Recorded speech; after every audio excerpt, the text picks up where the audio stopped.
Hello Year 9, I hope this PowerPoint finds you all safe and well. This is your first lesson back after Christmas. We are carrying on with the physics calculations that we were doing before the holidays. Obviously we are in lockdown again, that's why I'm doing these voiceover PowerPoints. We're just going to be doing it the same as before. So what I want you to do is I want you to write the date, title and LO. You should be doing this on the 5th of January, but if you have to do it a few days later, I want you to just write the correct date for you. After you've done that, I want you to do the starter tasks. Take as long as you need, and I will reveal the answers in 5 seconds. So pause the video now, and I will reveal the answers in 5 seconds.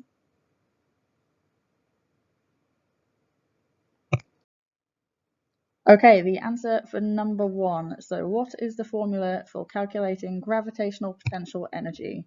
It is GPE. So GPE stands for gravitational potential energy, equals mass times gravity times height. Now remember, when we are talking about Earth, the gravity is always the number 10. If a question is talking about gravity on any other planet, then it will tell you what the number is. But if it doesn't tell you that it's on Pluto or something, you can always just assume it's Earth and the number for gravity is going to be 10. Second one, what is the formula for elastic potential energy? The formula is elastic potential energy equals 1/2 times K times E squared. Now, K means spring constant, if you don't remember, and E means extension. And the last one, calculate the gravitational potential energy a 50 kilogram man has before jumping off a 10-meter diving board. So if I rewrite the formula here, so we know what the formula is and what formula we need to put the numbers into, we would have a mass of 50. So the man has a mass of 50, so we put that where mass is. Gravity is always 10 on Earth, and he is jumping off a 10-meter diving board. So it's 50 times 10 times 10, which equals 5,000 joules, because the units for energy is in joules. Okay, so today we're talking about kinetic energy. So kinetic energy is the energy an object has when it's moving. So if an object is moving, it has kinetic energy. Now have a think to yourself, when do you think a roller coaster has the most kinetic energy? So if it's the energy an object has when it's moving, when do you think it has more kinetic energy? I will say the answer in 3 seconds. Okay, so a roller coaster has the most kinetic energy when it's going the fastest. So like after a big drop. If you think about Oblivion at Alton Towers, the place where it have the most kinetic energy is straight after that big drop into the hole in the ground. So that is where it is going the fastest, so it has the most kinetic energy. Right, the formula. So the formula for kinetic energy is, it's a bit like the elastic potential one. It is 1/2 times mass times velocity squared. Okay, the units for this. So mass is in kilograms, speed or velocity is in meters per second, and kinetic energy is joules, because whenever we're talking about energy, it is joules. Now, when we are doing this formula, we tend to use the words speed and velocity interchangeably. The only difference between them is that velocity is the speed of an object in a certain direction, whereas speed doesn't have anything to do with direction. But when we're doing these calculations, it's basically the same thing. So whether it says speed or velocity, it means the same thing. You don't have to do anything different. Right, example 1 of using the formula. So Mario is 75 kilograms and runs with a speed of 10 meters per second. What is his kinetic energy?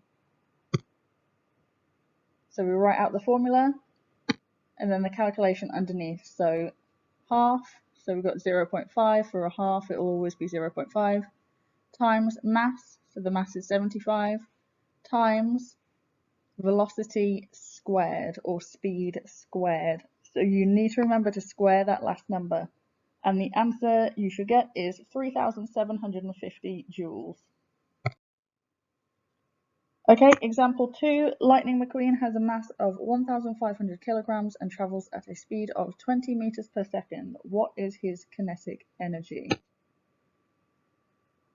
So we have 0.5 times 1,500, so half, times mass, times 20 squared, so the speed squared, and that will give you 300,000 joules. Now that's a lot of zeros to write down, so if you are confident enough and you want to write it shorthand, you can do it in kilojoules. So there are 1,000 joules in a kilojoule, so if we want to write it in kilojoules, we just take off the last 3 zeros. Right, I want you to try these questions, please. So there are 4 questions on the screen now. I want you to pause the video and I'm going to reveal the answers in 5 seconds.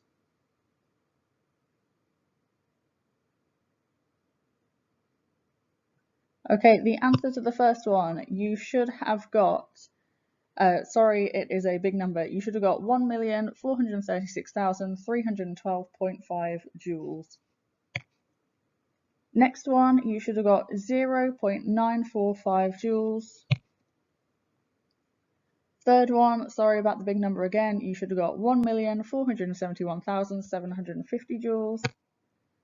And the last one, you should have got 837.5 joules.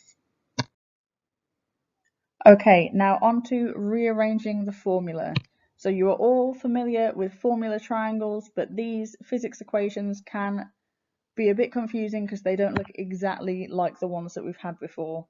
So when you are using the formula triangle, you cover up the one that you want to figure out. Okay, so say I had a question about mass, so we want to figure out the mass, you would cover up mass, and then you are left with mass equals kinetic energy divided by half times velocity squared. Okay, so you're just taking everything that's in the triangle other than mass, because that's what we're trying to find out. So mass equals kinetic energy is at the top, so we put it on the top in our formula, divided by, so we still have that divide line that's in the triangle, divided by a half times velocity squared. Now, if I wanted to find out velocity, this is where it gets a little bit more confusing. So if I cover up velocity, we are left with velocity squared equals kinetic energy divided by a half times mass. So here it is giving us velocity squared. It's not giving us velocity itself. So what we have to do is we have to square root the answer that we get. So if we square root the answer that we get from this formula, that will give us velocity. Okay, if we do this formula up here by itself, it's giving us velocity squared. We don't want velocity squared, we want velocity by itself. So after you've done this formula, you have to square root the answer. So you need to remember that. That's where it gets a little bit confusing, and you will need to remember that. Okay, an example of calculating velocity. So a lorry has a mass of 20,000 kilograms. If its kinetic energy is 22,500 joules, at what velocity is it traveling? So if we redraw our formula triangle, you're allowed to draw these on your test papers, whatever helps you. When I'm figuring it out, I personally draw them as well. So you can draw these triangles whenever you want, whenever you're figuring it out. So we need to cover up velocity squared, and then we have the formula velocity squared equals kinetic energy divided by a half times mass. If we put our numbers into that formula, we've got 22,500 divided by 0.5 times 20,000, which equals 2.25. But then again, remember I said that's giving us velocity squared. So we need to square root that answer, and our actual answer is a 1.5 meters per second. Right, what I want you to do now is to please complete the worksheet that I have attached on Show My Homework, and I have attached the answers as well. I hope you all have a wonderful week, and I will see you soon, hopefully soon enough when lockdown is over. But remember, if you have any problems, I'm just an email away. Have a wonderful day.